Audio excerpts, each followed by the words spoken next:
Churches में बैठे हैं, घरों में बैठे हैं, मार्केट्स में घूम रहे हैं,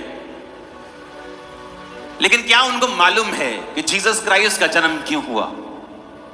सब धर्मगुरु जब पैदा होते हैं उनके जन्मदिन को लोग मनाते हैं। जीसस क्राइस्ट को भी वो उस तरह से समझते हैं और वो बोलते हैं क्रिश्चियन लोगों का जो गुरु है, क्रिश्चियन लोगों का जो परमेश्वर है, उसके जन्मदिन को हम मना रहे हैं। लेकिन क्या उन्हें मालूम है कि क्यों प्रभु यीशु मसीह ने दुनिया में जन्म लिया? वो क्या करने के लिए आया? उसका मकसद क्या था जन्म लेने का?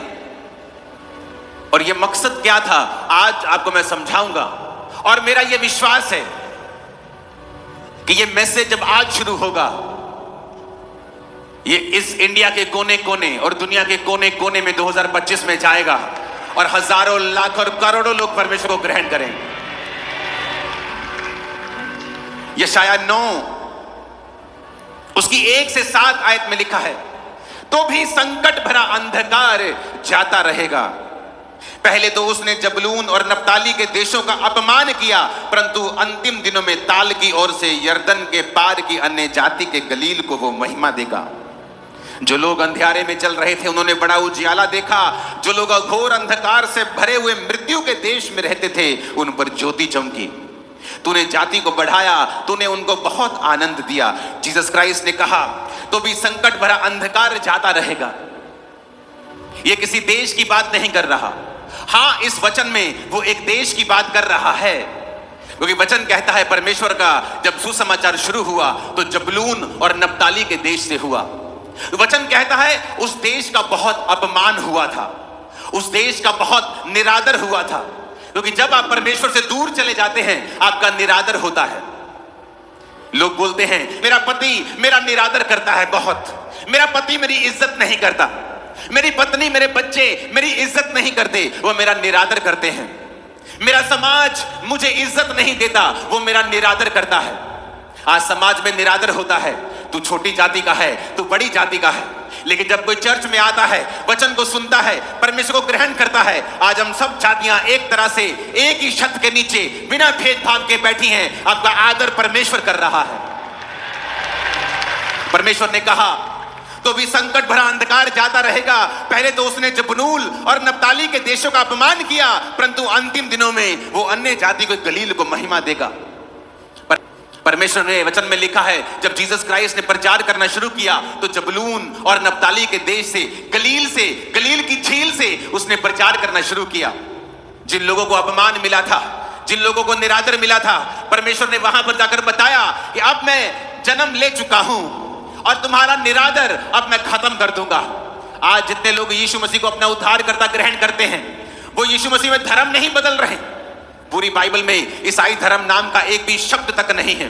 तो आप कैसे कह सकते हो क्रिश्चियन धर्म? आप कैसे कह सकते हो जड़ा ईसाई धर्म है? क्योंकि आपको नॉलेज नहीं है, आप अनपढ़ हो इस मामले में। जीसस ने कहा, तुम जो बेइज्जती से भरे हुए थे, अब मैं तुमको महिमा दूंगा। आज जितने लोग यीशु मसीह को ग्रहण करते हैं, परमेश्वर आपकी इज्जत को बढ़ाने के लिए जा रहा है। वो आपके परिवार की इज्जत को बढ़ाने के लिए जा रहा है। आप फिर देखेंगे आपका वही पति आपको महिमा देगा, इज्जत देगा। आपकी वही पत्नी, बच्चे आपकी इज्जत करेंगे, वही समाज आपकी इज्जत करेगा। वो रिश्तेदार जो ठोकर मारते थे वो इज्जत करेंगे। क्यों? क्योंकि जीसस क्राइस्ट जब आपके अंदर आ जाएंगे, लाइफ सेम नहीं रहेगी यीशु मसीह के नाम में। उसने कहा वो महिमा देगा, अन्य जाति के गलील को वो महिमा देगा। लोग बोलते जीसस क्राइस्ट धर्म को, एक क्रिश्चियन धर्म के संस्थापक हैं जीसस क्राइस्ट। बाइबल कहती है वो महिमा देने के लिए आया। औरत को उसने महिमा दी, क्योंकि औरत ने पाप किया, आदम को भरमा दिया, औरत श्रापित हुई, औरत कुचली गई। जीसस क्राइस्ट ने औरत के थ्रू जन्म लिया। औरतों ने ही जीसस क्राइस्ट का सबसे पहले प्रचार किया। यीशु मसीह ने अपनी सेवकाई में बहुत सी औरतों को इस्तेमाल किया। वो किस तरह से पैसों के साथ परमेश्वर के साथ रहती थी और खुदाबंद के सारे खर्चों को उठाती थी। जिस औरत को शैतान ने नीचा किया, उसी औरत को परमेश्वर ने ऊंचा किया। इसलिए वो कहता है मैं तेरी इज्जत को बढ़ाने के लिए आया हूं। जब आप जीसस क्राइस्ट को अपना उद्धारकर्ता ग्रहण करते हैं, इसलिए मैं कहता हूं, अगर आप धर्म का चश्मा लगाकर यहां पर आए हैं तो आप यीशु मसीह के वचनों को ग्रहण नहीं कर पाएंगे। अगर आप अपने पास्ट को साथ लेके आए हैं कि मैं तो उस धर्म का हूं, मैंने ये नाम लिया हुआ है, फिर आप यीशु मसीह के वचन को आप इस ग्रहण नहीं कर पाएंगे। और जो फायदा आपका होना चाहिए वो नहीं हो पाएगा, क्योंकि आप इस दुनिया के संसार की चलाए चल रहे हैं। वचन कहता है जो लोग अंधियारे में चल रहे थे उन्होंने बड़ा उजाला देखा, जो घोर अंधकार से भरे हुए मृत्यु के देश में रहते थे उन पर ज्योति चमकी। आज लोग मृत्यु के साए में रहते हैं। हर घर में कैंसर का आत्मा काम कर रहा है, हर घर में बीमारियां हैं। मृत्यु के देश में रहने का मतलब ये नहीं कि सब मर रहे हैं, किसी का बिजनेस मरा, किसी की फैमिली मरी, कोई अंदर से मरा, कोई बाहर से मरा हुआ है। लेकिन यीशु मसीह ने कहा जो लोग घोर अंधकार से भरे हुए मृत्यु के देश में रहते थे उन पर ज्योति चमकी। परमेश्वर ने उनको जीवन दिया। प्रभु यीशु मसीह जब सुसमाचार सुना रहे थे तो वचन कहता है एक नाइन नामक नगर से एक इकलौते विधवा के पुत्र को लोग ला रहे थे, अर्थी के ऊपर ला रहे थे। तो सब लोग रो रहे थे कि एक ही विधवा का बेटा था, खुद विधवा थी, एक लौता पुत्र मर गया, और सब रो रहे थे। और वचन कहता जब जीसस क्राइस्ट ने उनको देखा तो जीसस ने देखा मैं आ चुका हूं, अगर मैं तुम्हारे जीवन में हूं तो तुम्हारे जीवन में मृत्यु नहीं रह सकती। बाइबल कहती वो तरस से भर गया और जाकर उस मुर्दा देह को छुआ और उसका बेटा उठ गया। मैं आपको बता रहा हूं आज बहुत से मुर्दे उठ खड़े होने वाले हैं, आपके मुर्दा बिजनेस उठ खड़े होने वाले हैं, मुर्दा परिवार उठ खड़े होने वाले हैं। आज जीसस के जी उठने की सामर्थ आपकी लाइफ में काम करने वाली है। आमीन खड़कने वाला चाहिए चर्च। वचन कहता है तूने जाति को बढ़ाया, तूने उसको बहुत आनंद दिया। वे तेरे सामने कटनी के समय का सा आनंद करते हैं, वे ऐसे मगन हैं जैसे लोग लूट बांटने के समय मगन रहते हैं। पर वचन कहता है तूने उनको बहुत आनंद दिया। कहता वो कटनी का आनंद कर रहे हैं, जैसे कटनी नहीं होती और किसान आनंदित होता है क्योंकि उसको मालूम है जो आड़ती से पैसे लिए उसका कर्जा खत्म हो जाएगा। अब मेरे घर में बाथरूम बन जाएगा, मैं पैसों से अभी नया घर बना लूंगा, 2 कमरे और डाल लूंगा, 4 खेत और 2 खेत और किराए पे ले लूंगा, 1 खेत अपना ले लूंगा। कहता कटनी पर आनंद होता है। कहता तूने अपने लोगों को कटनी का सा आनंद दिया है। अगर आप लोगों को देखें आनंद मनाते हुए, यहां पर लोग डांस कर रहे हैं मॉर्निंग से, कल रात से वो आशीष में नाच रहे हैं, झूम रहे हैं। क्यों? क्योंकि वचन कहता है उसने तुम्हें कटनी का सा आनंद दे दिया है, तुम ऑलरेडी ले चुके हो। कहता वो ऐसे मगन हैं जैसे लूट बांटने के समय लोग मगन होते हैं। किसी की लॉटरी लग जाए, देखते वो कैसे मगन होता है, वो कैसे आनंद मनाता है।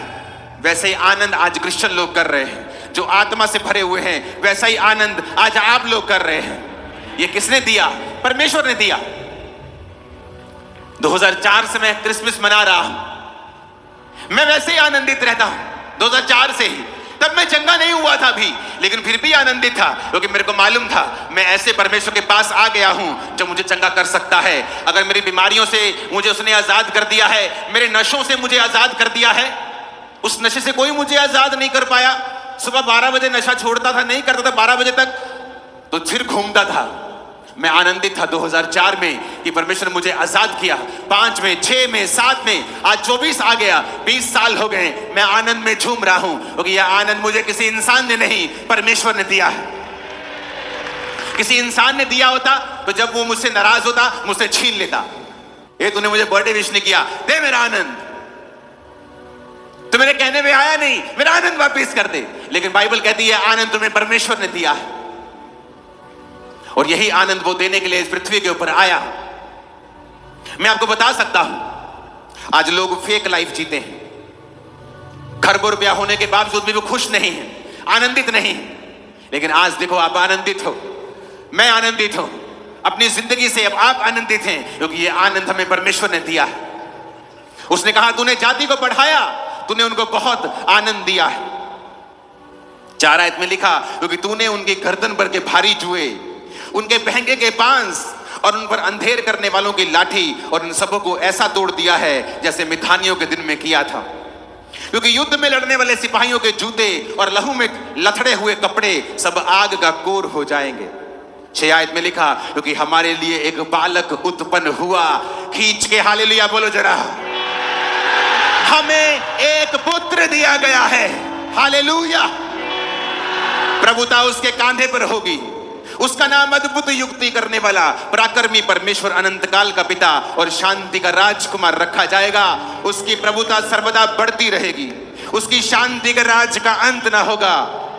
इसलिए वह उसको दाऊद की राजगद्दी पर इस समय से लेकर सर्वदा के लिए न्याय और धर्म के द्वारा स्थिर किए और संभाले रहेगा। सेनाओं के यहोवा की धुन के द्वारा ये हो जाएगा।